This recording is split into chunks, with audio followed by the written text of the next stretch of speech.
Bismillahirrahmanirrahim. Bismillahi wa bihamdih. Assalamualaikum warahmatullahi wabarakatuh. Waalaikumsalam warahmatullahi wabarakatuh. Alhamdulillah. Alhamdulillahi rabbil alamin. Wassalatu wassalamu ala asrafil anbiya'i wal mursalin Sayyidina Muhammadin wa ala alihi wa sahbihi ajma'in. Allahumma aslih ummata Muhammadin sallallahu alaihi wasallam wa farja'an ummati Muhammadin sallallahu alaihi wasallam warham ummata Muhammadin sallallahu alaihi wasallam wa ansyur wahfaz wa ayyid nahdlatal watani fil alamin bihaqqi Muhammadin sallallahu alaihi wasallam. Amma ba'du, rabbi shrah li sadri wa yassir li amri wahlul 'uqdatam min lisani yafqahu qawli. Alhamdulillah, pada kesempatan pagi yang penuh barokah ini kita sengaja mencari tempat alam biar pikiran kita fresh, dengan kata lain dengan kita perbuatan baik yaitu menjalankan perintah Allah dan Rasulullah, yaitu menuntut ilmu, mengamalkan ilmu, mengajarkan ilmu, dan belajar ilmu. Pada pagi hari ini kita akan membahas yaitu kitab akhlak, yaitu akhlaqul banin, yaitu akhlak untuk anak. Baik, kita sekarang baca, insya Allah kita baca 2 bab. Baik, kita baca. Bismillahirrahmanirrahim. Qala al-muallifu rahimahullahu ta'ala wa nafa'ana bihi wa ulumihi fid dharaini amin. Bimadza yatakhallaqul waladu, dengan apa berakhlak apa anak. Nah, ini adalah judulnya. Jadi sekaligus pertanyaannya. Dengan apa anak itu beradab, berakhlak.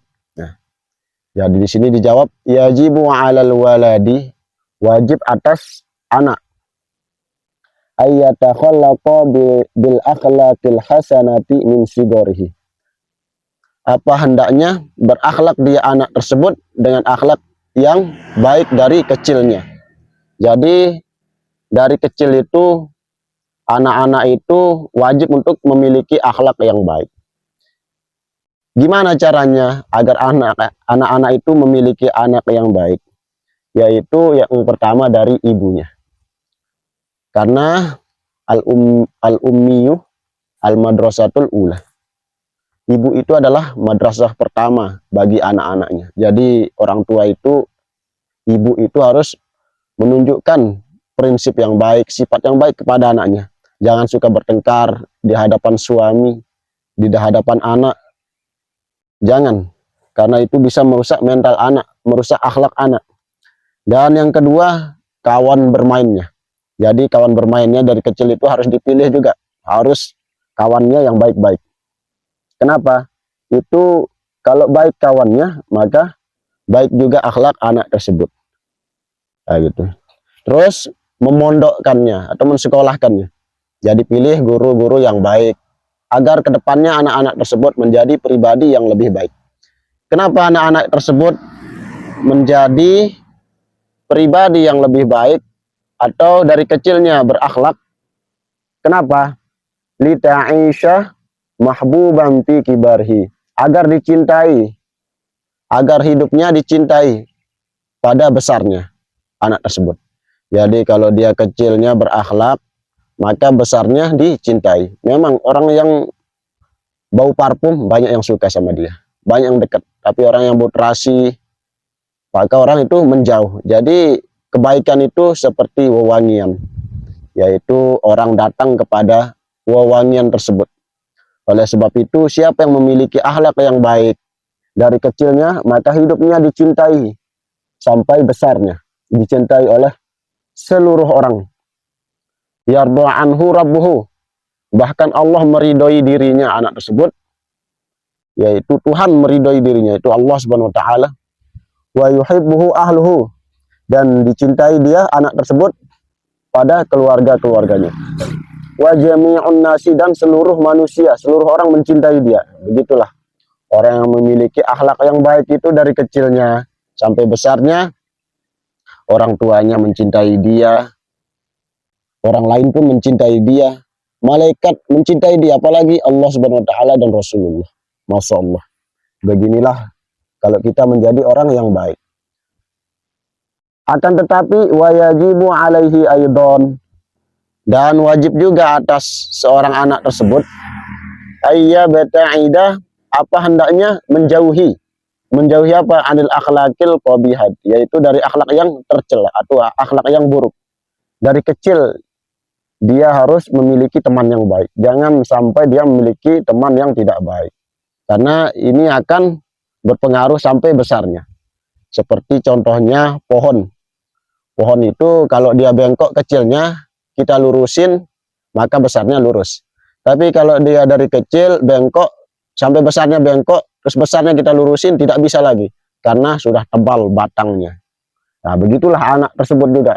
Kalau dia salah waktu kecilnya, maka kita perbaiki. Oleh sebab itu Rasulullah mengajarkan kita kalau anak salah, tak mau sholat pada umur 10 tahun, itu kita takut-takutin.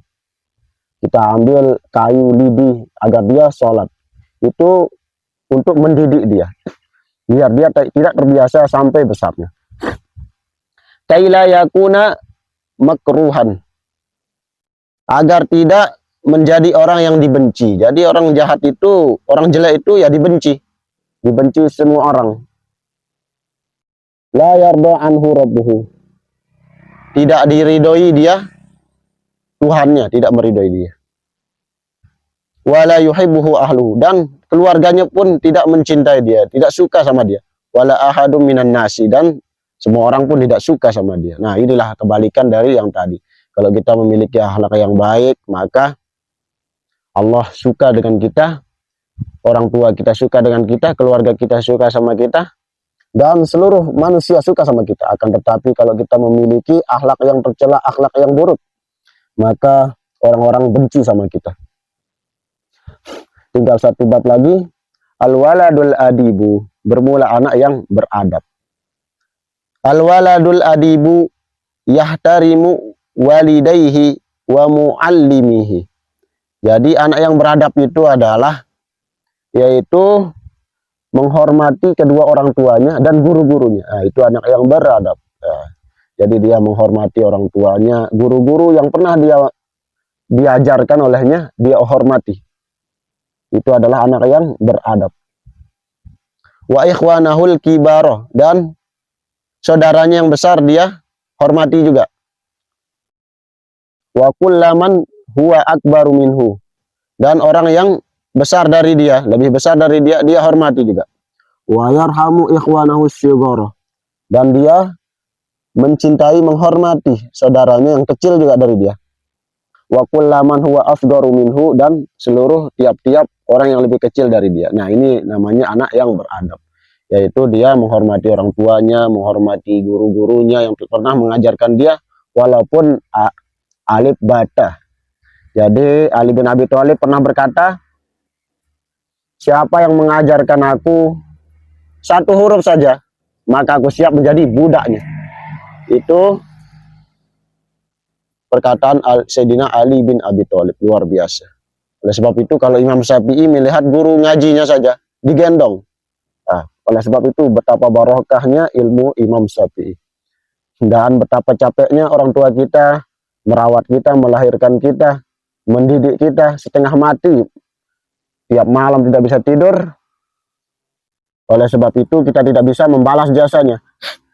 Ketika kita tidak bisa membahagiakan orang tua kita, setidaknya kita tidak sampai menyusahkan orang tua kita. Nauzubillahi min zalik. Wa yasduqu fi kalamihi, dan jujur dalam berkata anak tersebut. Nah, ini namanya anak yang beradab. Kalau dia berkata jujur, apa yang di dalam hatinya itulah yang dilampiaskan di dalam mulutnya. Orang yang jujur akan dipercaya oleh orang lain. Jadi kita harus, kunci sukses itu adalah kejujuran. Ketika kita jujur, maka orang itu percaya sama kita. Dan ketika orang itu percaya sama kita, disitulah buka kunci rezeki kesuksesan itu. Jadi itulah membuka peluang-peluang yang lain untuk kita. Tapi ketika kita berkata yang tidak jujur, maka orang tidak percaya sama kita, peluang-peluang itu akan mundur, tidak ada yang mau mendekati kita. Oleh sebab itu kunci kesuksesan adalah jujur, istiqomah, dan bersabar. Kalau mau sukses di dalam segala bidang, itu 3 kuncinya. Jujur, istiqomah, sabar. Nah, itu. Wa yatawaddu'u ma'an nasi, dan tawaduk dia anak tersebut bersama orang lain atau manusia. Tawaduk itu merendah diri. Jadi tidak menyombongkan diri. Wa yasbiru ala adza, dan sabar atas gangguan. Jadi ada yang ganggu dia, dia sabar. Apa yang uji dia sabar. Dia menerima takdir dari Allah Subhanahu wa taala. Dia sabar pokoknya. Wala yuqati'ul aulada, dan tidak mencela kepada anak-anak. Jadi anak-anak yang lebih kecil dari dia tidak cela-cela.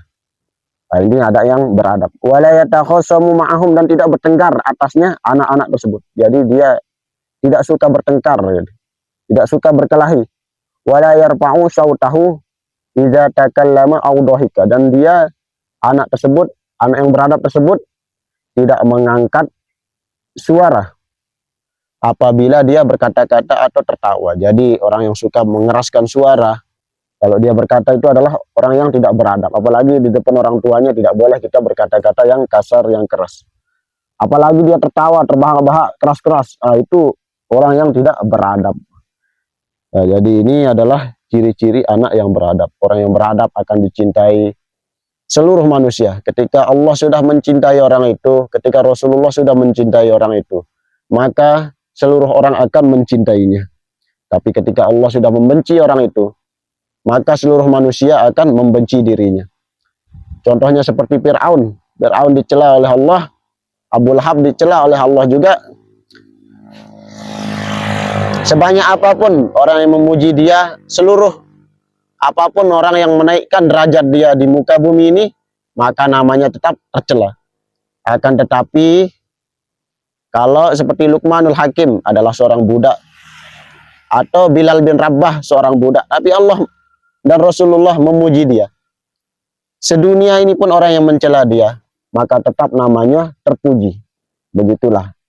Jadi ketika Allah sudah mencintai makhluknya, umatnya, maka seluruh manusia akan berbondong-bondong mencintainya. Wallahu a'lam bishawab. Hanya inilah yang dapat kita kaji pada pagi hari ini. Mudah-mudahan barokah untuk kita. Amin amin ya rabbal alamin. Rabbi shrah li sadri, kita berlindung dari guru kita. Allahumma astur aiba syaikhi anni wa la tuzhib barakata ilmi imin. Ya Allah, tutuplah aib dari guruku dan jangan kau hilangkan barokah dari ilmu-ilmu guruku kepadaku. Amin amin ya rabbal alamin. Wallahul muwaffiq wal hadi ila sabil rasyad. Assalamualaikum warahmatullahi wabarakatuh. Waalaikumsalam warahmatullahi wabarakatuh.